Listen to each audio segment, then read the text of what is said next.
As we stand at the very edge of the new generation of hardware, it's the most exciting time for many. Whether you're a PC gamer, a console, or like me, a kid in a sweet shop, candy store for the American audience, all of these new pieces of hardware get our juices flowing. Now, aside the Switch players who just sit in the darkness waiting for their own step in a few years, the light will come soon, I'm sure. Thank you. But for now, the question is, did you snag a pre-order for one of the new consoles, or are you holding out for more information? Maybe PC is your bag and a new GPU is what you're waiting for. Then this video is for you. No matter your choice or the hardware, one thing is consistent: the potential. In the here and now, we all have much to be excited about, and I will be covering it all as always in my unique and detailed manner. But I want to caveat this video of mine, and many more to come, that simply buying new stuff should only be done if you have a need to, not because you have to.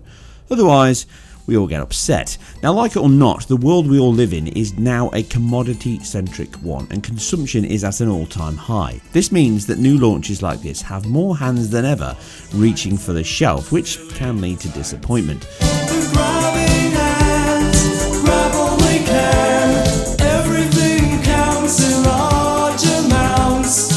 Now, that aside, this video is all about the upcoming launch of the new AMD Navi or RDNA X2 cards and the Nvidia RTX 30 series cards, which should be launching sometime in November and October respectively.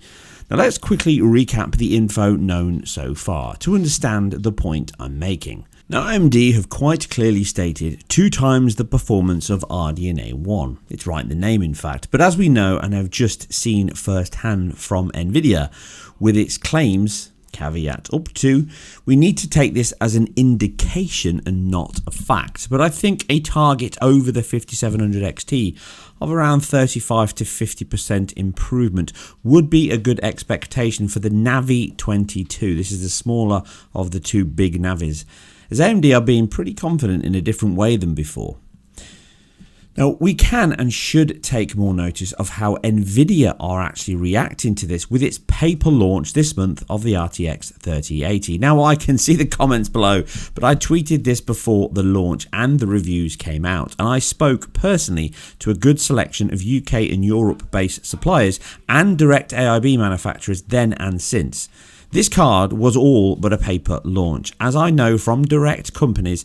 Some only saw single-digit units after, and then were really waiting until October when all these are meant to be shipped out. And yes, these are not small retailers at all. They're not Amazon mined, but the lack of units on that site confirms this directly.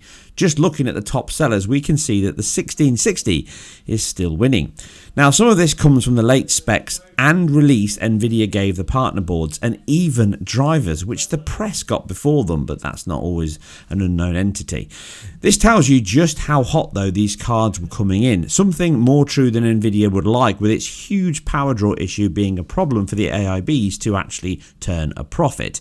Reducing cost and manufacturing cost specifically on the power supply and the capacitors. Now, these are vital as voltage is key to regulate power and the more important output of what these generate, which is heat. Now, the excellent Igor's lab site has covered this issue in full, and I'm not going to repeat it here. Please check it out in the link below. Now, the result of this marketing and rush from Nvidia to get out in front is telling.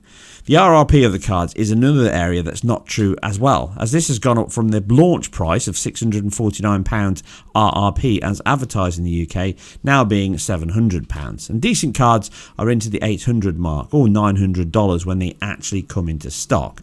Now, there is an upside to all of this, and the bonus is that with no production actually being ready, aside maybe some small areas of the US that were a target market, we can all actually wait until the inevitable VBIOS updates come out to reduce those clock tables, the voltage, or maybe even recalls themselves are all done, and then we'll have a better view of the value, the true performance and stability of these cards.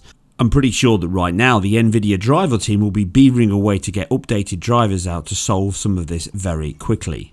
Now, Nvidia will likely ignore this ever happened. The takeaway is Nvidia feel threatened by AMD from both consoles and that GPU market. Now, some of this I covered in my RTX reveal event predictions on the performance the 3080 really offered. Approximately 30% over a stock 2080 Ti is good, but it's far from the claims of caveat up to. This was from ray tracing with just 4K rasterization on its own, dropping that down to close to 25%, which reduces even further as you go down the pixel stack. Now, it leaves us with a clear result that Nvidia's next 12-ish months or more, we have the 3080 and then the 3070 as the top end. Now, which means 2080 Ti and then that 30-40% over that would be the perfect level for AMD to target as a 4K rasterization baseline, which the Navi 21 and 22 focus on. Now, the biggest leap here is Big Navi, obviously, which is double the CUs from RDNA 1 with 80 rather than 40, which is likely where the 2X is likely based for a naming point of view. Now, if clock for clock and shader for shader, RDNA 2 pushes approximately 15% more through the pipe due to improved power, cache, wavefront, and other benefits within the new architecture, then another 30% on the clocks from that, a 40 compute unit RX6000 and the Navi 22 card at those leaked 2.5 GHz clocks would draw almost the same power on a smaller die and still hit 2080 Ti level, which is the same as 3070 levels. Now, all this with 70% less shaders than the 2080 Ti or 15% less than the 3070.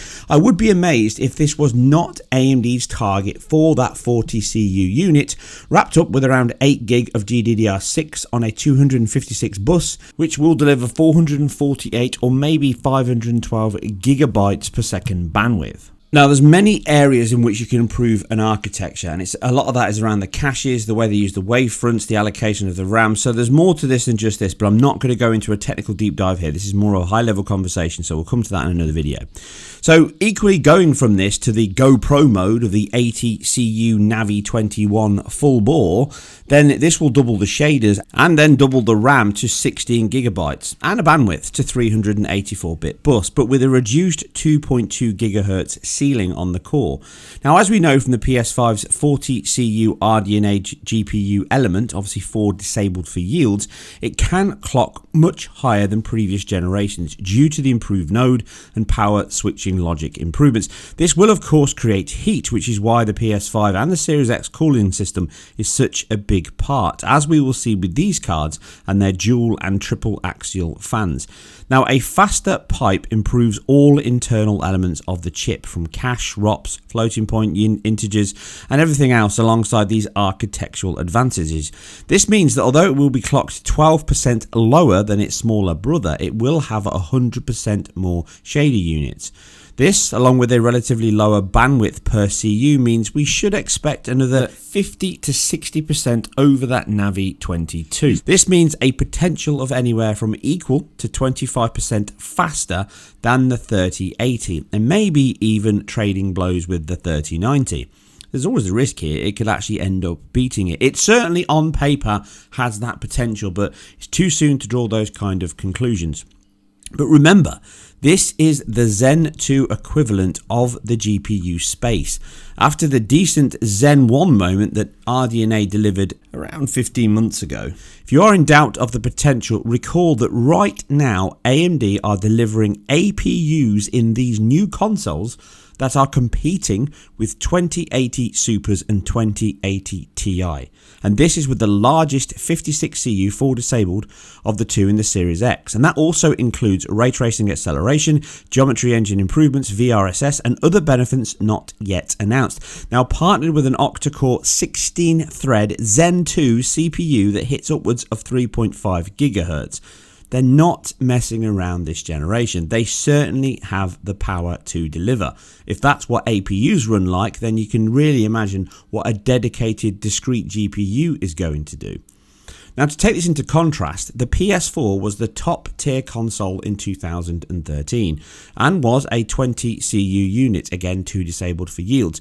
Now, the APU straddled itself with a Jaguar 8-core 1.6 GHz CPU, which was below market expectations. The GPU was heavily customized and has proven over the generation to have been perfect to deliver the throughput on that machine at that 1080p target. But at the time, the best AMD had on the market in just the GPU space was the 7970, which was over 2 times the performance of the PS4. And this is not the same AMD we have today. So the PS4 more weighted to the GPU than the CPU, but the new consoles are certainly equaling that balance out here. So with a huge GPU leap, but in some ways an even bigger CPU one, if we assume the same is true just at that basis alone, which I doubt it, I'm assuming it's slightly better, then again a 10.3 teraflop GPU in the PS5 should be 20.6 terafloppies for floppy, and that does not even take into account the architectural increases over that. Now, all that said, we also have some odd changes with the Series X, as it has an odd 56 CU design core, so 14 per unit rather than 10, and this certainly points to a decoupling of some of their limits which we saw in the GCN chips. Again, though, I'm not going to go into it on this video, but there are different cards coming from that, and the leaks do suggest there is a 14 unit, a Navi 21 Lite, so that's potentially what Microsoft took when they did their designs, and just took that particular chip and move that into the Series X, whereas maybe Sony took the smaller because they've got to use more of that die space to dedicate to the I/O processors and the single construction of that integrated SSD and memory subsystem. Now, I do think the Navi 22 will be around the Series X and the PS5's level, and the Navi 21 will be targeting around twice that, which is another key point as to the push from Nvidia to play the new teraflop game, which I discussed last time, shows the irrelevance of this simple single metric for performance expectations. I certainly think AMD are coming with a great deal of clout here, and I suspect Nvidia know this as much as AMD do, which also means I see the pricing for these cards to be closer to the RTX 30 when they land. Remember, at the start, these new cards are coming in above the mid-level 5700 and XT cards and targeting the same high-end and enthusiast levels. As such, they will carry a premium of, I suspect, $550, $600 to $800, $900. And maybe even more, as this will be a huge win if they can deliver the same or better performance for around £100 less. And that is a disruptor. I actually expect that the full Navi 21 to be the 6900, and that to actually come with HBM memory to really push the boat out and basically try and go for that top end crown of performance, which is obviously a big thing when you can market the fact you've got the most powerful console or most powerful GPU on the market. But I do suspect that GDDR6 will be used excessively, and then they'll have cut down versions that will go right down the stack to fully replace the older Navi cards and move into the new Navi RDNA 2X.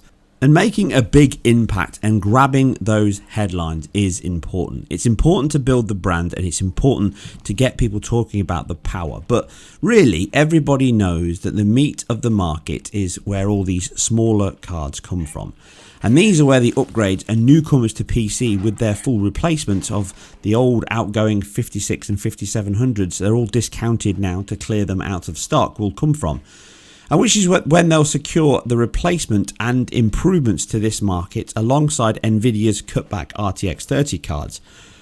And this all means that right now, the best thing Nvidia has done for all of us, and also the worst for themselves, is rushing to market. They have over-promised and under-delivered twice in a row.